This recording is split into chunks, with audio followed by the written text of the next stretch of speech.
I mean, I guess we would encourage you just to go out, maybe do some of your own research on some of these small companies, because I mean, we found Sub 70, but there's probably tons of them out there that are like that. Not to say Sub 70 doesn't stand above them, because obviously they have the accolades, they've sold out, they've done the footwork, but you want to make sure you find a club and a company that best fits you and your golf game. For sure. I mean, you said you've had a conversation with Jason, talking about like what his company is for, what they're, and how it kind of like fits into what we want it to be like.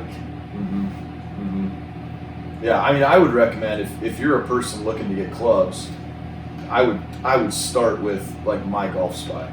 And I mean, they do a lot of good footwork there. Right, and again, now do I look at all of the stats that they offer? No.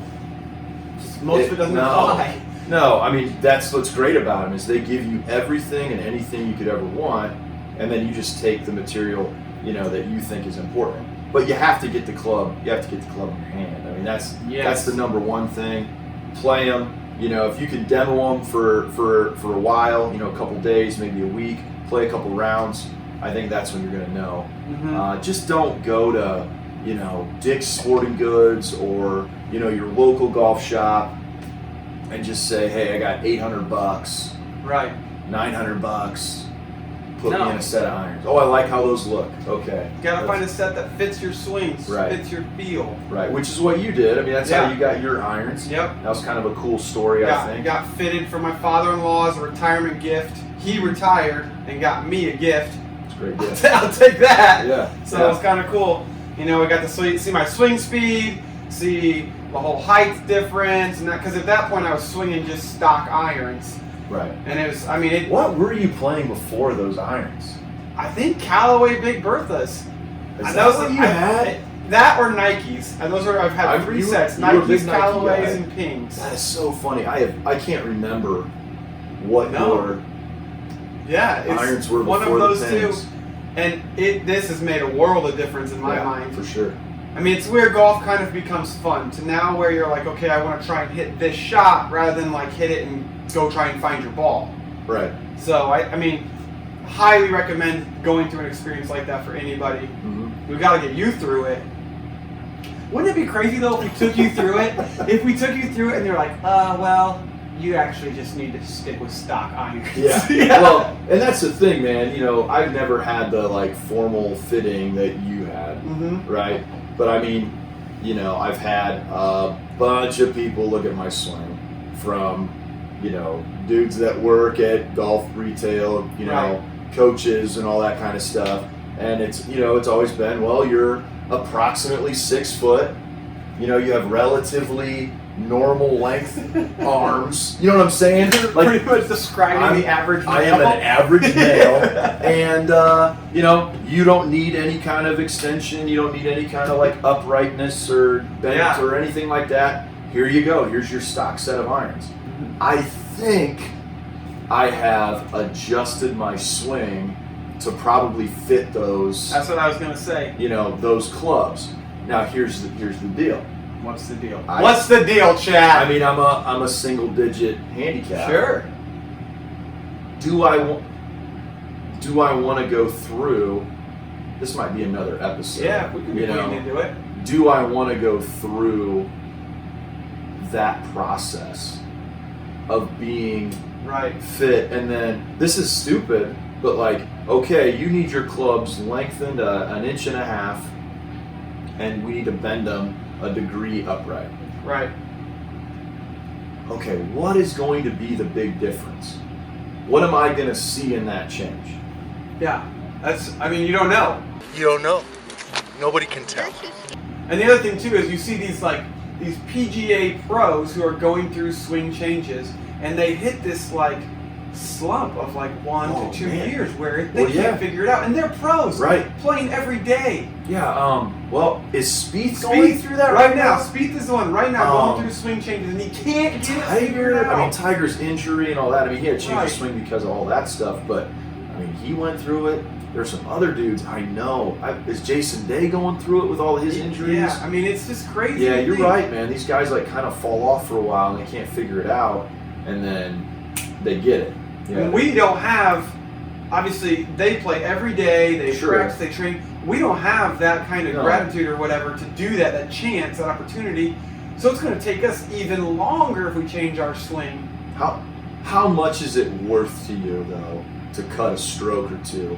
It's not.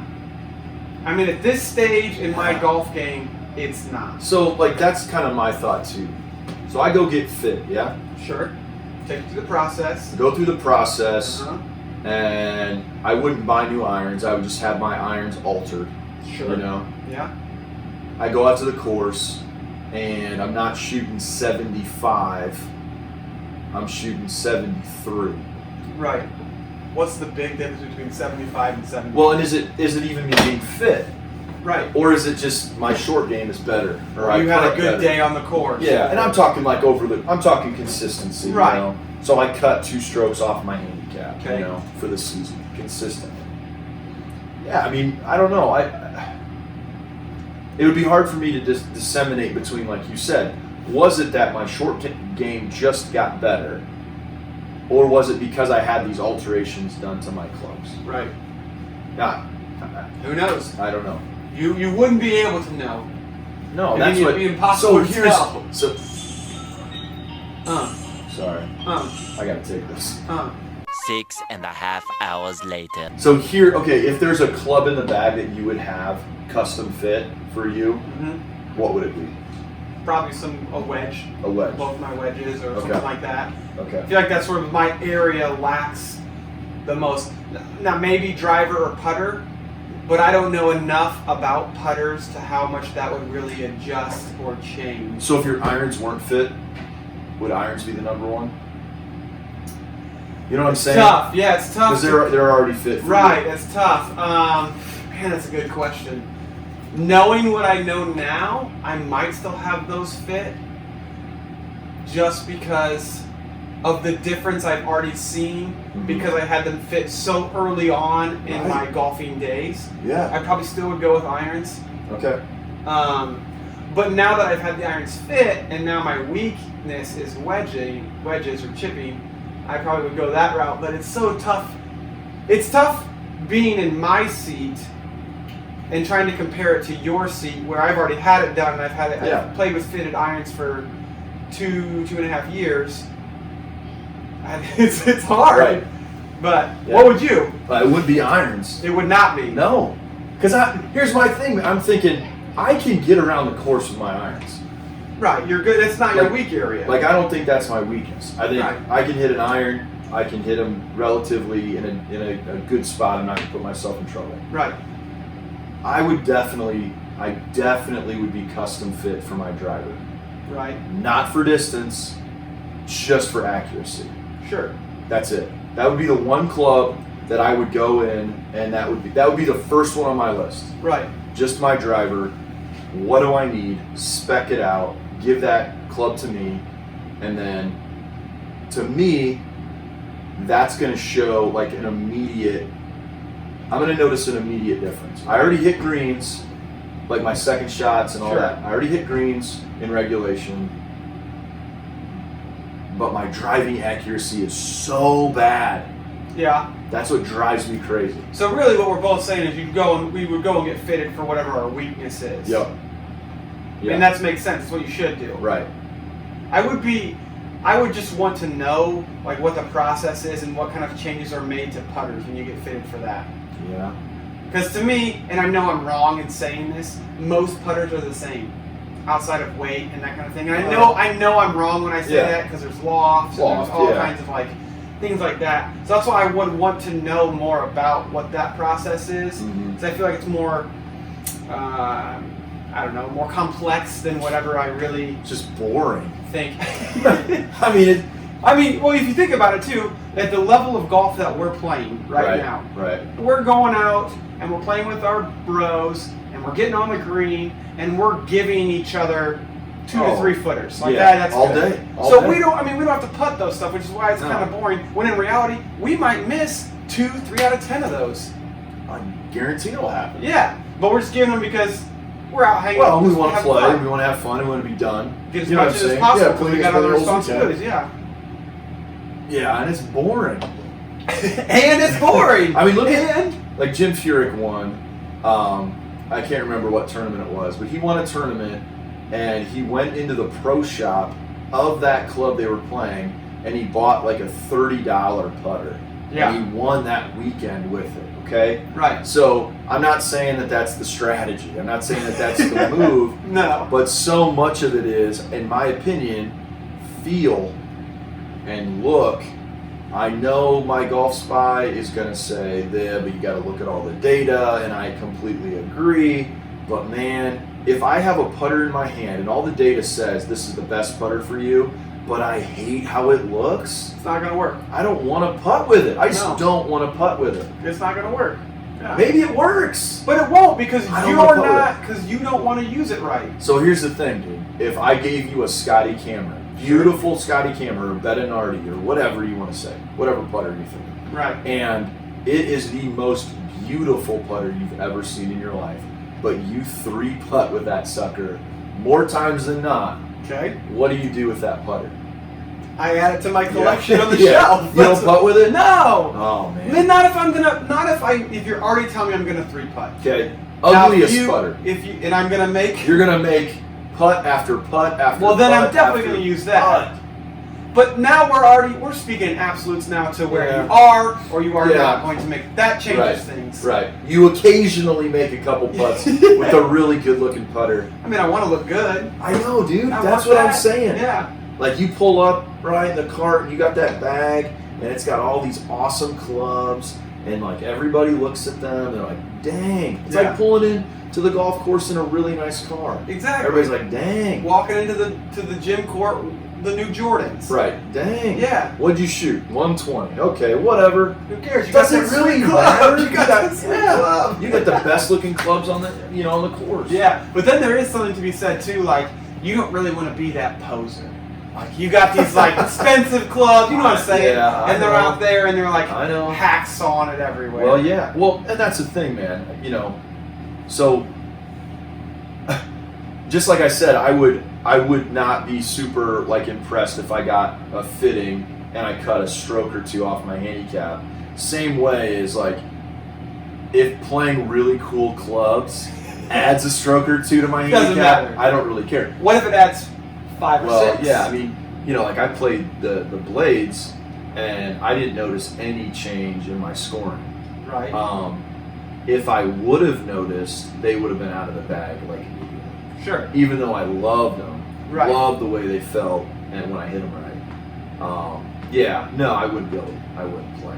Yeah. I mean, there is some point to where Sure. like production does slightly outweigh. Now, like what you're saying with putters, Jim Furyk, $30 $30. So like at some point, does it really matter? Just give me the cool looking If you're putter. good, that's my thing though. If you're really good at putting, I don't think it matters. No. Look at like Dustin, like all of those dudes on tour that are using those gigantic. What is that? TaylorMade. The Spider. The Spider. All those guys are putting with I that. thought you were talking about Adam Scott's like behemoth. No, that's he a has. big like Scotty Cameron looking thing. Gigantic. He's a horrible putter though. Yeah. He Like- still misses with those. He's bad. He's leaving the pin in and still missing. I know, and like all the dudes on tour that have that Spider putter. Mhm. I mean, that's a super forgiving putter, and they can't make putts with it. No. Well, more than we can. Right, we're talking in comparison to other pros. But all of those dudes, except maybe for Adam Scott, they all had that very traditional blade style, answer style, Scotty Cameron putter, and it's because my theory is when they were young golfers, that's what all the cool guys, Sure. all the cool golfers. Woods went out was and bought. rocking. Yeah, got to get that putter because if Yeah. it works for Tiger, it Yeah. must. Yeah.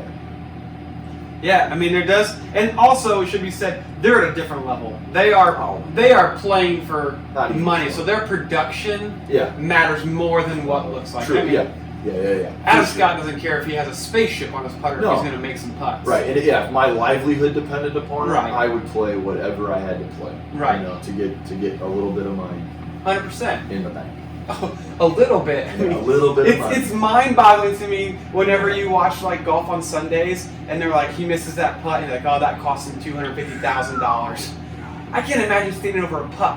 No, For I the- can't imagine being a caddy Mm-mm. and the guy Getting I'm 10% caddying of that? for, Yeah. is standing over a putt, and you don't have any control, and you're watching this dude, and you know that this guy is a mental midget. He's a head case, and you're like, dude, there's no way. And that right there, that costs me. Or like when they throw a fit, or like, dude, when they withdraw, and you're the caddy, and you're like, man, I gotta make a car payment. Yeah. And you were supposed to be your top 10 player. I gotta put food on the table. Yeah, you're back. And that's my thing. I've always wondered, like, what's your loyalty line as a caddy?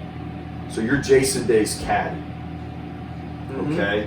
And he was top 5, top 10, whatever, for however many years. And then that whole back issue crops up. So when do you say, hey, man, I need to pay the bills? Because he could become, not Tiger, but he could he could come back like Tiger came back and win a major. He could. If he's back to full health and strength. He could. And then you're in that money again. It's like, or do you jump down, hey, there's this dude on the web, or what, Corn Ferry Tour, whatever it's called. You go down there, and you can caddy for that guy, maybe make enough to pay the bills. It is crazy, because like what you're talking about, I do wonder like how much of it is like this is a job, which I know it's all jobs, but like they are solely working, on how much of it is like, this is my friend that I've built this relationship with, I'm going to stay, I'm going to support, I'm going to help out. Because I can't imagine being Dustin Johnson's caddy and just watching him miss 4-footer after 4-footer after 4-footer. And he's your brother-in-law. Yeah! Bro, let's get this figured out, man! Or no, it's his brother. It's his brother. It's his brother. Yeah. Yeah, that's right. It's not Gretzky. No, it's his brother. Yeah. God, yeah, I can't. Come on. Now you're paying the bills for your family. Yeah. Wow, that'd be crazy. We need to get Brady Deal on the line. Yeah, oh yeah. He's a caddy. Buddy of ours was a caddy. For an LPGA pro. Yep. Talk to him about the ins and outs. He'd be a good person to chat with. Yeah, we should definitely do that in a later installment. Yeah, do like a behind the scenes with a caddy. Okay. I like that. Yeah. I like caddy that. life. Cool, man. But so hopefully you guys enjoyed. This will end up being the third video. Number 3. Third podcast. Yep.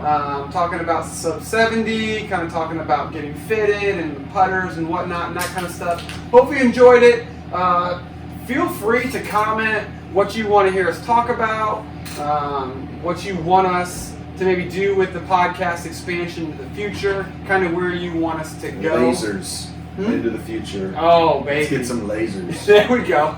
Maybe like some disco balls and whatnot. But hopefully you guys enjoyed it. Check you later. See ya. You my